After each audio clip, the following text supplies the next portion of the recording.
మొట్టమొదటి పని ఏమిటి అని అంటే శంకరులు అవతరించిందే ఈ లోకానికి జ్ఞానాన్ని ఇవ్వడం కోసం, అజ్ఞానాన్ని పోగొట్టి జ్ఞానాన్ని ఇవ్వడం కోసం. కాబట్టి అటువంటి జ్ఞానాన్ని మనకు అందజేయడం కోసం ఎన్నో గ్రంథాల్ని శంకరాచార్యులు వారు రచించారు. ఆ గ్రంథములలో ప్రస్థానత్రయ భాష్యాది గ్రంథాల్లో అద్వైత తత్వాన్ని ఉపదేశించి మోక్ష మార్గాన్ని చూపించారు. ఎన్నో స్తోత్రములని రచించి ఆ స్తోత్రముల ద్వారా పఠించేటటువంటి వాళ్ళందరూ కూడా విశేషంగా భగవత్ కృపకు పాత్రులై భగవద్ అనుగ్రహానికి పాత్రులవ్వడానికి కావలసినటువంటి మార్గాన్ని చూపించారు. అదేవిధంగా ప్రశ్నోత్తర రత్నమాలిక, భజగోవింద స్తోత్రం మొదలైనటువంటి గ్రంథాల ద్వారా ఒక అత్యుత్తమమైనటువంటి వివేకవంతమైనటువంటి సమాజాన్ని, దేశాన్ని నిర్మించడానికి కావలసినటువంటి విషయాల్ని మనకు ఉపదేశం చేసి ఉన్నారు. ఇక్కడ ఉన్నటువంటి ఈ విషయాలన్నింటినీ కూడా చక్కగా మనం అర్థం చేసుకుంటే నేటి సమాజంలో, ఈ ప్రపంచంలో మనం చూస్తూ ఉన్నటువంటి ఎన్నో రకాల సమస్యలకి తప్పకుండా మనకి పరిష్కారం లభిస్తుంది. అటువంటి అద్భుతమైనటువంటి ఉపదేశాల్ని శంకరాచార్యుల వారు ఈ ప్రశ్నోత్తర రత్నమాలిక మొదలైనటువంటి గ్రంథాల్లో చూపించారు, ఉపదేశించారు. అంతేకాదు ఈ జీవితాన్ని సార్థకపరుచుకొని ఇటు లౌకిక ప్రపంచంలోనూ మరియు ధార్మిక ఆధ్యాత్మిక ప్రపంచంలోనూ రెండు రకాలుగాను, లౌకికమైన జీవనంలోనూ ఆధ్యాత్మికమైనటువంటి జీవనంలోనూ రెండిటిలోనూ మనం సర్వోన్నతమైనటువంటి స్థానాన్ని పొందడానికి కావలసినటువంటి మార్గాల్ని, విషయాల్ని శంకరులు మనకి ఉపదేశించారు. అదేవిధంగా సంపూర్ణమైన భారతదేశాన్ని అటు కాశ్మీరం నుంచి కన్యాకుమారి వరకు, ద్వారక నుంచి కామాఖ్య వరకు సంపూర్ణమైనటువంటి భారతదేశంలో ఎన్నో సంప్రదాయాలు, ఎన్నో భాషలు, ఎన్నో ఆచరణలు, ఎన్నో పద్ధతులు, ఎన్నో సంస్కృతులు ఇవన్నీ ఉన్నప్పటికీ వీటన్నిటినీ కూడా అద్వైత సిద్ధాంతము అనే ఏక సూత్రంతో వీటన్నిటినీ కూడా ఐకమత్యం చేసి, ఏకీకృతం చేసి, విశేషంగా యావద్ ఆస్తిక లోకాన్ని ఏకీకృతం చేసి జాగృతం చేసినటువంటి వారు శంకర భగవత్పాదాచార్యుల వారు. కాబట్టి శంకరాచార్యుల వారు చేసినటువంటి ఆ లోకానుగ్రహం ఏదైతే ఉందో దాన్ని మనం ఎప్పటికీ కూడా మర్చిపోకూడదు. శంకరులు ఈ దేశం మొత్తాన్ని ఏకీకృతం చేసి అందరికీ కూడా సరైనటువంటి మార్గాన్ని చూపించారు. అక్కడికి దేశాన్ని దృఢపరిచారు, ధర్మాన్ని దృఢపరిచారు, అన్నిటినీ కూడా దృఢపరిచి ఈ సమాజానికి, సమస్త మానవాళికి అద్భుతమైనటువంటి అనుగ్రహం చేశారు. కాబట్టే శంకరాచార్యుల వారు ఎవరో కొంతమందికి మాత్రమే గురువులు కాదు, వారిని మనం జగద్గురువులు అని అంటాం. ఎందుకంటే వారు చేసినటువంటి కార్యం జగత్ కళ్యాణం కోసం, జగత్తులో ఉండే ప్రతి ఒక్కరి శ్రేయస్సు కోసం. కాబట్టే వారిని మనం జగద్గురువులు అని అన్వర్థంగా పిలుస్తాం. ఈ శబ్దం జగద్గురు అనేటటువంటి పదం ఏదైతే ఉందో ఇది శంకర భగవత్పాదాచార్యుల వారిలో ప్రయోగించబడినప్పుడు చాలా ఒక విశేషమైనటువంటి శక్తిని పొందుతుంది, ఒక విశేషమైనటువంటి అన్వర్థతని, సార్థకతని ఈ శబ్దం పొందుతూ ఉన్నది. కాబట్టి శంకరులు చేసినటువంటి మొట్టమొదటి కార్యం ఈ గ్రంథముల రచన. అదేవిధంగా రెండో కార్యం సమస్త భారతదేశంలో సంచరించుట. సమస్త భారతదేశంలో ఎన్నో చోట్లకు వెళ్ళి సంచరించి అందరినీ కూడా జాగృతం చేసి సరైనటువంటి మార్గాన్ని ఉపదేశించారు.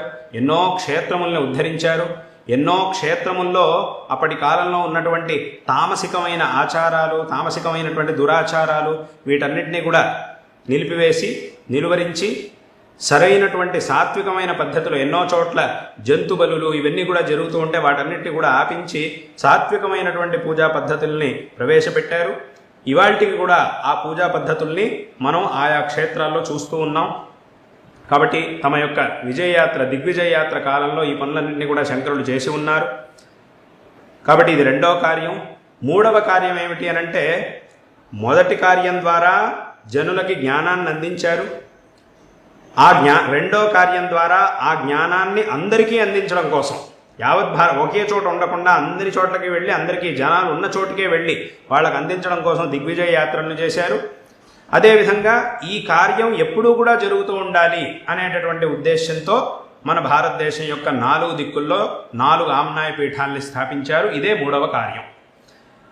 పురి, శృంగేరి, ద్వారకా, బదరి ఈ 4 క్షేత్రాల్లోనూ 4 ఆమ్నాయ పీఠాలను స్థాపించి ఒక అద్భుతమైనటువంటి వ్యవస్థను ఏర్పరిచి ఆ పీఠములలో తమ ముఖ్యులైనటువంటి 4 శిష్యుల్ని కూడా పీఠాధిపతులుగా నియమించి వారు ఆచరించవలసినటువంటి నియమాలని, ఈ పీఠముల యొక్క గొప్పతనాన్ని, వీటన్నిటినీ కూడా స్వయంగా శంకరాచార్యుల వారే మఠామ్నాయ మహానుశాసనము అనేటటువంటి గ్రంథాన్ని రచించడం ద్వారా ఆ విషయాలన్నింటినీ కూడా తెలియజేసి ఒక అద్భుతమైనటువంటి వ్యవస్థను చేశారు.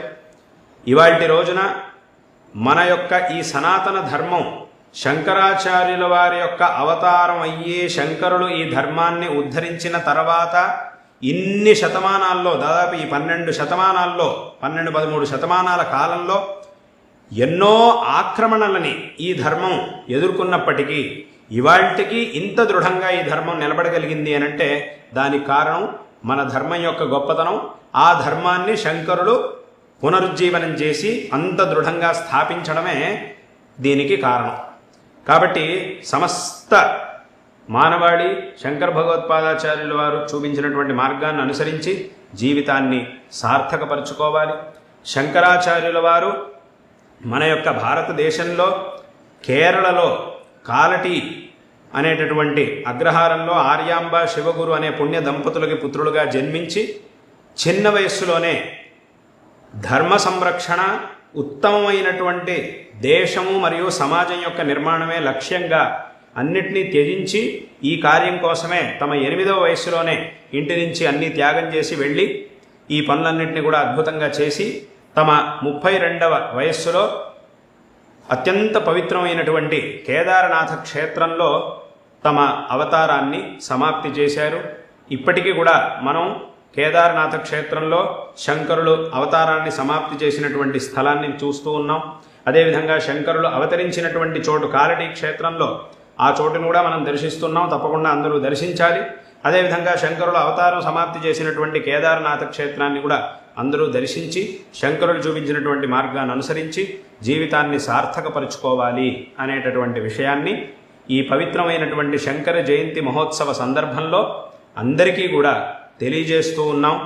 ఇటువంటి ఈ శంకర జయంతి మహోత్సవాన్ని అందరూ కూడా విశేషంగా ఆచరించి కృతార్థులు కావాలి అని చెప్తూ ఈ సందర్భంలో అందరికీ కూడా నారాయణ స్మరణపూర్వకంగా ఆశీర్వాదాలను తెలియజేస్తూ ఉన్నాం. శారదా చంద్రమౌళీశ్వరుల అదేవిధంగా పరమ పూజ్యులైనటువంటి మా గురువరేణ్యులు ఈ దక్షిణామ్నాయ శృంగేరి శారదా పీఠం యొక్క ప్రస్తుత అధిపతులు అయినటువంటి జగద్గురు శ్రీ శ్రీ భారతీ తీర్థ మహాస్వామి వారి యొక్క పరిపూర్ణమైనటువంటి అనుగ్రహం మీ అందరి యందు, సమస్త ఆస్తిక భక్త మహాజనుల యందు ఉండుగాక. అందరికీ కూడా ఆ అనుగ్రహం సంప్రాప్తించుగాక. తద్వారా అందరికీ కూడా సకల శ్రేయస్సులు లభించుగాక అని ఈ సందర్భంలో మా యొక్క నారాయణ స్మరణ పూర్వకమైన ఆశీర్వాదాల్ని తెలియజేస్తూ ఉన్నాం.